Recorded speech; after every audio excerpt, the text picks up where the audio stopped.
Well, look at we here. What retirement crisis, says Morningstar. Americans face challenges, but thanks to Social Security, most will be okay.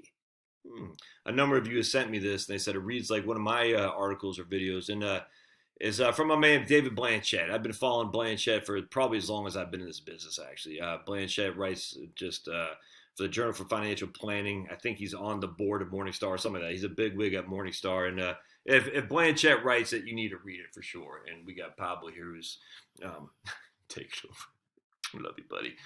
All right, so Dateline 2000, December 12th, 2019. And I don't know who Daniel Bruns is, but again, I know Blanchett.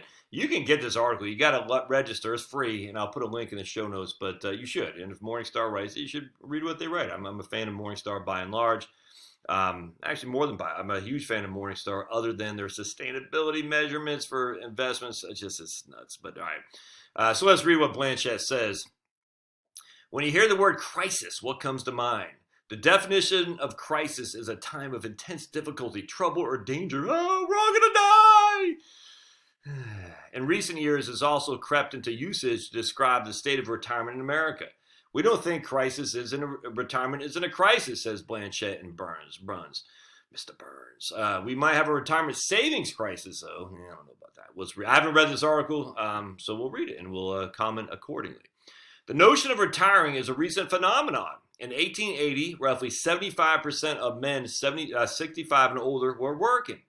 Life expectancy was about 45 years old back then. Today, only 25% of men 65 years and older, and life expectancy is 78 and climbing.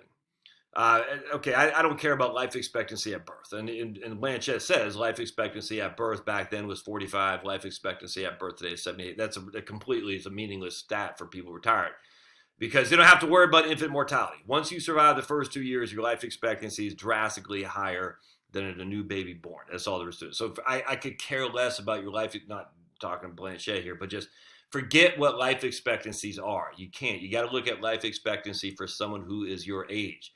The life expectancy at birth is irrelevant. I cannot stress this enough, because you've already survived the biggest risk of the first part of your lives, which is the first year or so of being born. The latter part is old age and stuff, but once you survive the first couple of years, you're fine. Unless there are a group of people, young men, that are at risk for violence, and it's just sad that no one seems to care. It's sad. That breaks my heart, actually. How many people are we losing to violence in our inner cities? There's never a good reason to lose, but no one seems to care. And they say, we'll just wipe that under the rug and say it's collateral damage. Oh, it kills me, man. All right, so according to the Social Security Administration, about 90% of Americans receive Social Security, and the others are getting like a TRS, Texas Retirement System pension. Maybe they're a teacher. In other words, the vast majority have a solid foundation, even if they haven't saved a dime. Take away Social Security, and we would have a crisis on our hands. Yep. Current retirees appear to agree with us based on survey data. For example, according to the HRS from the University of Michigan, the Health and Retirement Study, which I cite all the time, about 90% of retirees, current retirees, describe themselves as satisfied or very satisfied with retirement. 90% are satisfied in retirement. And the HRS is an extraordinarily efficient survey where I got the stuff, and I do videos on it occasionally, but it is not a political Gallup poll. Let's just put it that way, where it can be manipulated. The fact that most retirees are pretty happy isn't suggestive of a crisis. Could not agree more. So why does everyone think we're facing one? It is at least partially driven by perception. Perception is reality. That's what I said. Most likely fueled by the media. Yep.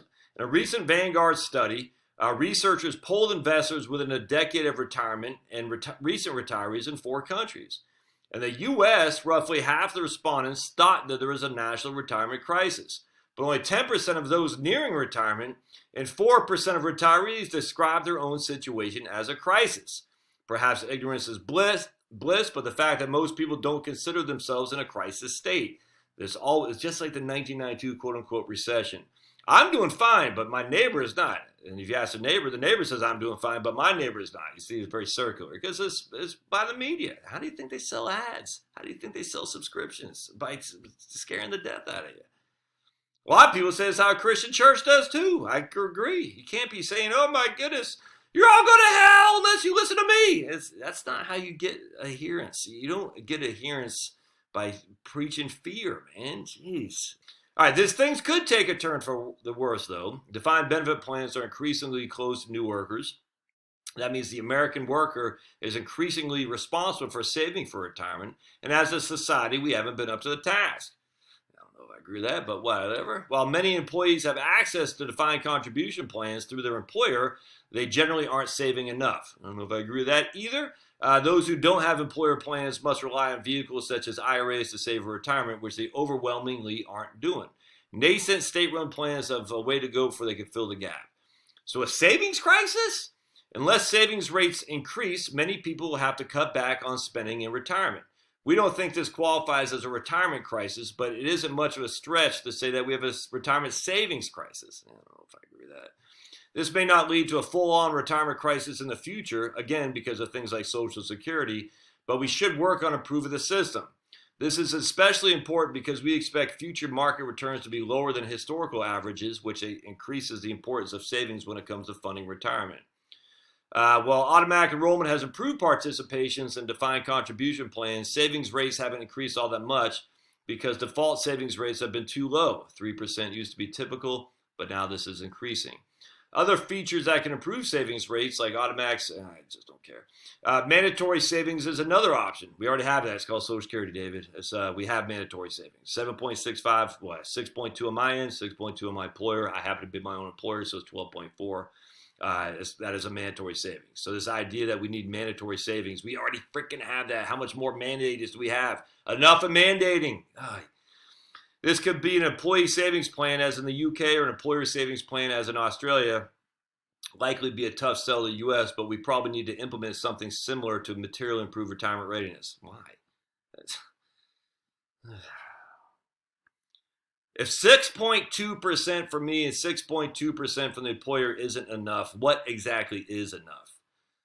12.4 for me, 12.4 for the employer, 24.8. When does it stop, man?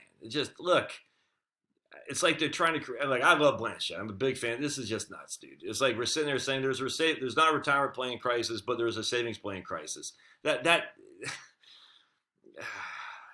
How is there a savings crisis? No one was saving as much as people seem to think. Blanchett, you gotta know this. No one was sitting there back in the old days saving a whole lot more. The vast majority of private sector workers had no pensions, and there wasn't the state sector that there was today. So the vast majority of government workers were not nearly as big as they are today. There wasn't that much government out there. The government has grown exponentially over the last 60 years or so, hell, since FDR. So, but back then there wasn't that many government employees. So there just weren't that many people with private pensions. There weren't that many people or pensions at all. There weren't IRAs back then. I mean, what did IRAs introduced under ERISA, 1974? So what is this? So we had Social Security, the taxes back in the 70s, probably 3%. Now they're twice that. We didn't have a savings crisis. The vast majority of people didn't have a pension. I don't get what. So what savings crisis? There wasn't a savings crisis then. Why is there a savings crisis now when 90% of retirees said they're happy? Why? Why are we pushing these narratives? I don't get it. It's like we have to have something to say, yes, this is actually pretty good, but who knows? It's just weird to me. All right. Look, I don't want any more mandates. All right. So when the government comes knocking and say, or anyone, from the right or left, we need to do that. No, stop. We got enough laws. Enough laws. We don't need any more. We're done. We got enough savings. We don't need to mandate anything. No more mandates. All right. We do see encouraging developments. Retirement plan fees are decreasing. Oh boy. While plan default rates are increasing, auto enrollment is more prevalent. Then the Secure Act.